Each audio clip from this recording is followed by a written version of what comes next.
Shalom Aleichem, Rabbi Kovacs here, Mishnah Yomi. Today, Erev Shabbat Vayechi is holding in chapter 7 of Sanhedrin, Arba Mitot, starting at Mishnah Yud. Hamesit. Hamesit is somebody who tries to get other people to do idolatry. Zei Hedyot, he's a regular person.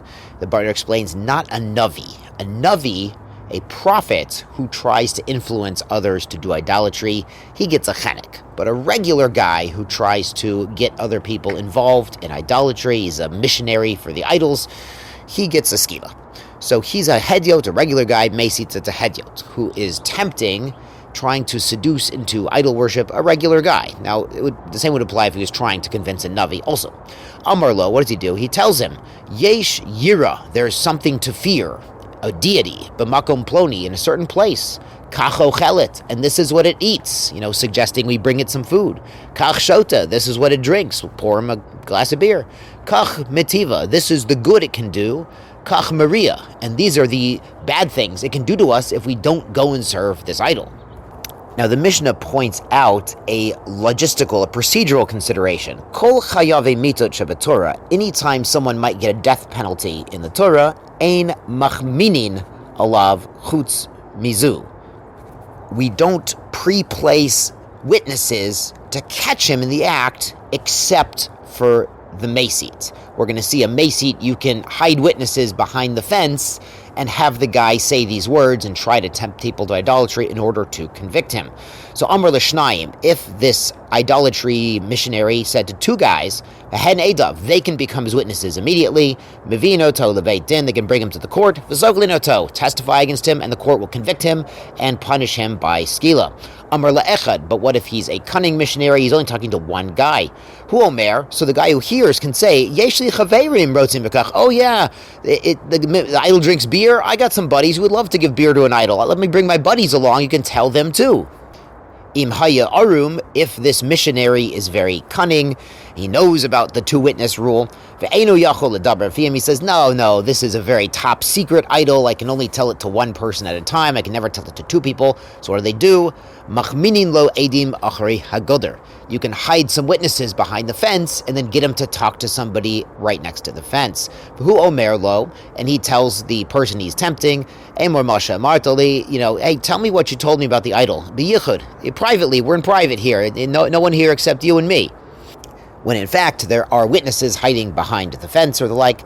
Hala Omer, and the missionary says lo, he tells them, Hu Omer lo, Heich naniach et Elokeinu shebashamayim, and then the person being tempted says, how can we abandon Hashem, our Father in heaven? V'neilech navod etzim vonim, and we're going to go and give offerings and give praise to something made of wood and stone. Im chozer bo, if the missionary retracts, hareze mutav, that's good for him. That's a good thing. We're not going to convict him. Imamar, but if he says, kach hi chovatenu, no, we need to go and serve this idol. Kach yafeladu, it's going to be good for us to serve this pagan deity. Aumding machrei agoder, so then the guys who are waiting behind the fence listening, mevino to lebeitin, they'll grab him, take him to the court, v'soklino to, they will testify, they'll be convicted, and he will be stoned. Haomer, if the missionary says, evod, I will go worship the idol. Elech, I will go. Ve'evod, and I will go and worship. Neilech v'navod, let's go together and worship this idol. Azabeach, I will go and bring him an offering. Elech v'azabeach, I will go first and bring an offering, and you can come after and bring an offering separately. Aktir, I'll bring ketoret, I will burn incense to this idol. Elech v'aktir, I will go first, and you can do it. Neilech v'naktir, let's go together and bring incense to the idol. Anosech, I'll give him a libation. Elech v'nosech, I'll go bring a libation and do it, you do it later. Or neilech v'nosech, we'll go together and bring a libation to the pagan. Eshtochavei, I'll bow down and pray to it. Elech eshtochavei, I'll go down, pray to it, and then you do it too. Or neilech v'nishtochavei, will go together and bow down to the idol.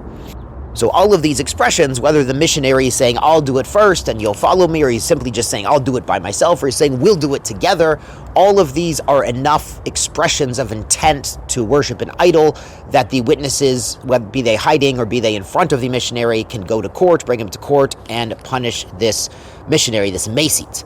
And the Mishnah concludes, HaMediach. Now, Mediach is somebody who makes an ir nidachat. He's trying to convince a lot of people. Zeya Omer Neilech v'na'avod v'zara. He's telling people, let's all go together and do avodah zarah together. Now we'll see in Ir Nidachat, a wayward city, a straying city. We actually mentioned that in the first parak as something only the high Sanhedrin of 71 could decide to do, and we don't do a couple of them in one place and not on the border, because what they would do is if the majority of the city follows this missionary and they go together and they start engaging in idolatry, the city's starting to turn to idolatry. If most of the city's doing that, they wipe out the entire city. So in that case, he's really liable if he's saying we will all do it together. Let's go on to Mishnah Yud Aleph 11. Hamachoshef, the magician. Ha'ose maise chayev. If he's actually doing an act using some sort of incantation or supernatural force, he is chayev skila. He can be punished by stoning. V'lo ha'ozech denayim, but not somebody who's merely using sleight of hand. Ochiz denayim means grabbing the eye. It means he's doing something that looks like a trick. It looks like something magical, but really it's an illusion. Really it's sleight of hand. He's really hiding something in his other palm. And that's mostly what modern-day magic tricks are. They're oches atanayim. Rabbi Kiva omer mishum Rabbi Yeshua. Rabbi Kiva says in the name of Rabbi Yeshua, Shnayim loktim kishuim. You could have two guys, and they're both, quote-unquote, gathering cucumbers. They're gathering cucumbers in a way that looks miraculous or magical. Echad loket potter, echad loket chayev. And one guy could be potter from skila, and the other guy could be liable. How? Ha'ose maise chayev, if he's actually using some sort of magic or incantation or spiritual powers to gather these cucumbers, make them fly through the air, jump into his basket, whatever it is, he needs a skila. But someone who's merely using an illusion to make it look like the cucumbers are magically jumping in the basket, he is putter. Now it's interesting, the Rambam says if he's doing so in a way that, even though it's sleight of hand, if he's doing it in a way that makes it look like magic, then he's not chayiv skila. He can't get executed, but that is asur deraisa, that is a biblically forbidden thing to do. So I've heard, I'm not an expert in this field at all, but I've heard that Jewish magicians will tell the audience in advance, nothing here that I'm doing is actually magic or trying to appear like magic. It's all optical illusions and sleight of hand and my skills and the like. But consult your local Orthodox magician for details about this halacha l'maaseh. Tizku l'mitzvot. Shabbat shalom.